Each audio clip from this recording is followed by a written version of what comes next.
Excelsior to all of you, and especially to my fellow Marvel Cinematic Universe fans. The third episode of WandaVision drops tomorrow, so if you haven't seen the first two episodes yet, I suggest you take out 1 hour of your time and watch them both. I'm going to be talking about what this show within a show might be all about, and so I can't think of a better quote to start this off than by what the King of Wonderland said in Lewis Carroll's Alice in Wonderland. Begin at the beginning, go on till you reach the end, and then stop. The only catch is we have 7 more episodes to go till March 5, 2021. God, how it feels good to say this year's name after the nightmare of 2020. Anyway, we are going to reach the end of this rabbit hole on March 5th. Until then, we are going to be treated to weekly episodes of this weird homage to a lot of American television. So let's get started down this rabbit hole. Or if you prefer Rick, and away we go! The first episode is black and white and old-timey and filmed before a live studio audience. What do we learn from it for sure? At the end of the first episode, our view zooms out from the Dick Van Dyke type show full of TV tropes from the 50s and 60s of American television and out into a laboratory type setup in which somebody is watching the WandaVision show on an old-timey TV set surrounded by modern equipment. I think this means that somebody is doing this to Wanda, like the radio says to her in episode 2. My 2 cents, this series is about Wanda dealing with her loss of vision. Pardon the pun. He was pretty much dead twice.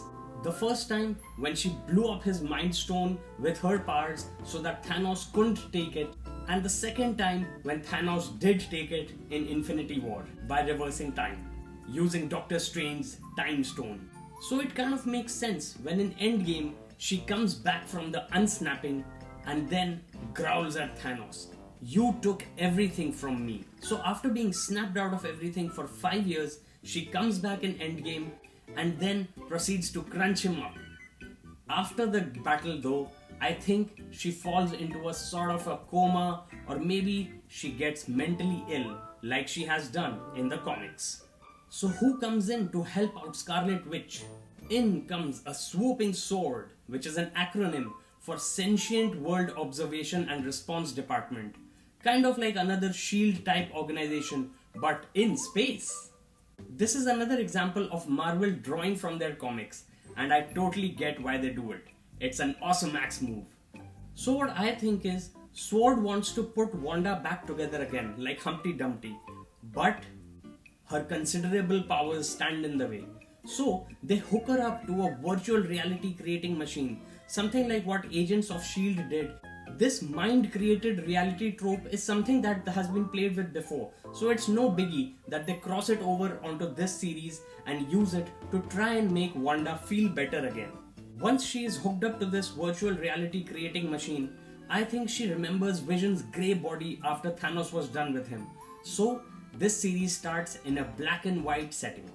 The second episode gets a few splashes of red in the form of blood and a toy helicopter with the Sword logo on it, but it's only at the end of the second episode that the actual set turns into a nice reddish hue.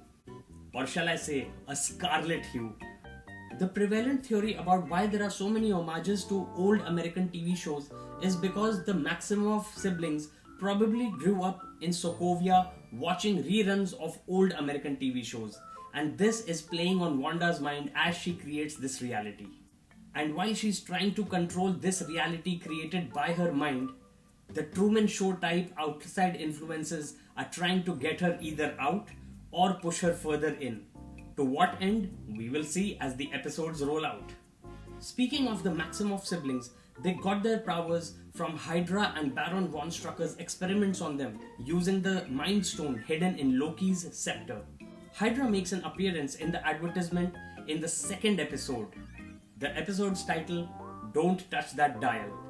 Also, the watch is named Strucker and the tagline says, He will make time for you. This is in complete contrast to the advert in the first episode, which was by Stark Industries for a toaster apparently named Model 2000. And guess what pushed the Maximoff siblings into Strucker's experimentations? An unexploded Stark Industries missile that landed a few feet from their faces and just stayed there, ticking away like an endless time bomb. If that is not a recipe for going insane, I don't know what is. The Maximoff siblings shared this story in Avengers Age of Ultron, which I have also reviewed for your viewing pleasure. On a related note, thank you for subscribing if you have done so recently, and if you haven't, it would be awesome, Max, if you could touch that subscribe button with your wand and ding that notification bell. Alright, let's continue further, deeper down this rabbit hole.